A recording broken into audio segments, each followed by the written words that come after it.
আসসালামু আলাইকুম রহমতুল্লাহি বারকাতু। আজকে আমরা হাওরের মাঝখানে কিছু গাছপালা আছে যেগুলো আপনার পানির মাঝে বেঁচে থাকে, এগুলা দেখার জন্য আজকে আমরা আইছি। আমাদের সাথে আছে সিরাজ ভাই আছে আর ভাগিনা সাব্বির আছে।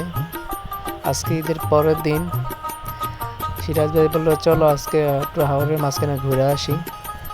আমি বললাম আর চলেন ঘুরে আসি, কিন্তু আজকে আবহাওয়াটা বিষয়টা ভালো না, যার কারণে রাস্তাঘাট খুব কাদা হয়ে রয়েছে। এখন আস্তে আস্তে আমরা ভিতরে ঢুকতেছি। এগুলা গাছগুলো খুব আপনার দেখতে খুব সুন্দর লাগে, বর্ষার সময় আরও সুন্দর লাগে, যখন পানি থাকে গাছগুলা ভাসমান থাকে খুব ভালো লাগে দেখতে। আপনারা দেখেন গাছগুলা, তা সিরাজ ভাই আর সাব্বির হাঁটতেছে, দেখেন চতুর্দিকে শুধু হাওর আর হাওর, মাঝখানে কিছু গাছপালা। অবিকল আপনার রাতারগুলো সুন্দরবনের মতন দেখতে, কিন্তু রাতারগুলো সুন্দরবন তো গাছ প্রচুর, আর এখানে কিছু গাছপালা কম, যার কারণে রাতারগুলোর সাথে তুলনা করা ঠিক না।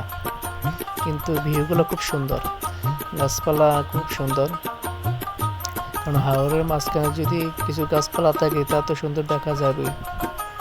দেখেন সিরাজ ভাই আর সাব্বির ঘুরে ঘুরে দেখতেছে, আপনারাও দেখেন। অপূর্ব দৃশ্য, অপূর্ব দৃশ্য। এই দেখেন একটা দিঘি আছে, এগুলো আপনার বর্ষার সময় প্রচুর মাছ এখানে জমা হয়, মাছ প্রচুর পাওয়া যায়। দেখেন গাছের পাতাগুলো খুব সবুজ। এখানে আসলে ভাই খুব ভালো লাগে ভাই, কিছু মাঝে মাঝে না ঘুরলে মনে শান্তি জাগে না ভাই।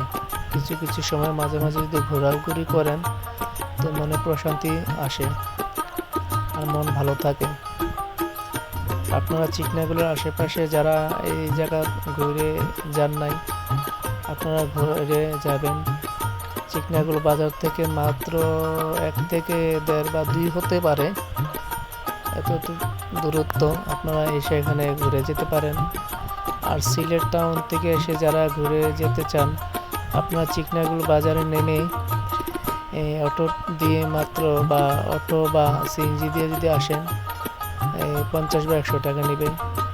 জায়গাগুলো দেখতে খুব অসাধারণ, আপনারা ঘুরে যেতে পারেন। এখানে ভালো ভালো ভিডিও করলে খুব ভালো হবে, দৃশ্যগুলো খুব সুন্দর। আর সাব্বিরও ভিডিও করতেছে। আপনারা সবাই ভালো থাকবেন, সবাইকে ধন্যবাদ।